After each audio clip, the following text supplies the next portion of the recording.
Good morning. It's just after 5 here. It's going to be another nice day, I think. I say nice because I think it's nice, and at the same time, the hot is not my friend. The house is so hot inside, and inside my office it seems like it's even hotter. But, oh well, life goes on. This morning I'm outside in the coolness of the air that we have so far. Anyway, I want to talk a minute today just about gratitude. Actually, an attitude of gratitude.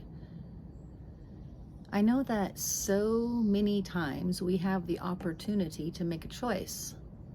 The choice about how we might respond or react to whatever might be going on in our world. And the key words I think here are that it is a choice. We get to decide how we react. And I was raised believing that the way you respond to something is completely and entirely up to you. You can choose to take offense. And I say choose because I believe being offended is a choice. You don't have to be offended at anything.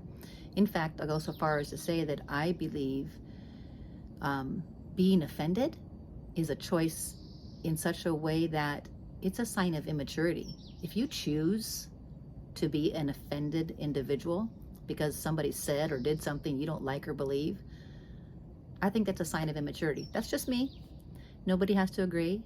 Nobody has to post how much they disagree. It just is what I feel. So I choose not to be offended if someone says, does, or looks at me crooked. If somebody doesn't like me or like the way my hair is or like the way my makeup is or like the way I drive or like the food that I order or the napkin that I used or the glass that I used or whatever the reason, who cares?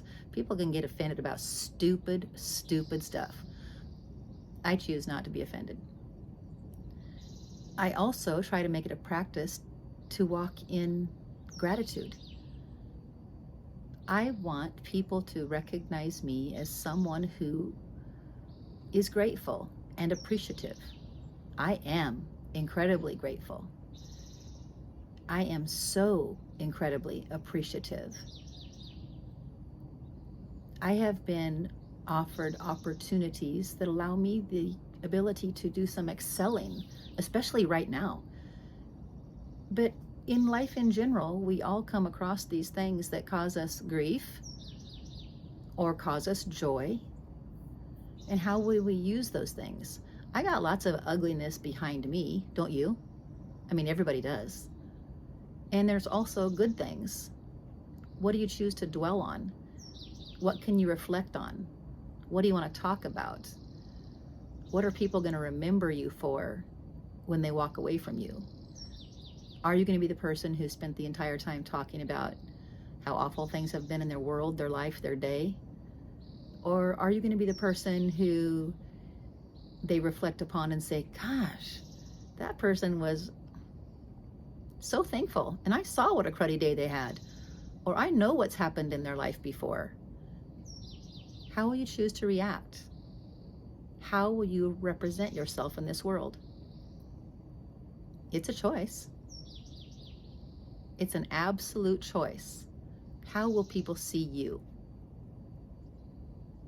I want you to see me as someone who is grateful and appreciative for all the opportunity that I've been given. For sure, I've had some ugliness in my past. We all have. And they have shaped me and formed me into who I am today. All of those hardships and those trials. But do we stay there? Do we wallow in self-pity? Or do we pick ourselves up and move on? In my mind, the only thing we can do is pick ourselves up and move on. And for me, I'm not ashamed to say, Christ has been my strength. I can reflect on all the hardship in my life and know that it could have been so much worse. Ugliness has happened to us all. So decide to be thankful and appreciative for everything that you have. knowing that there are others who are worse off than you. 100% of the time, there's always something worse going on around you. I hope you'll have a blessed day.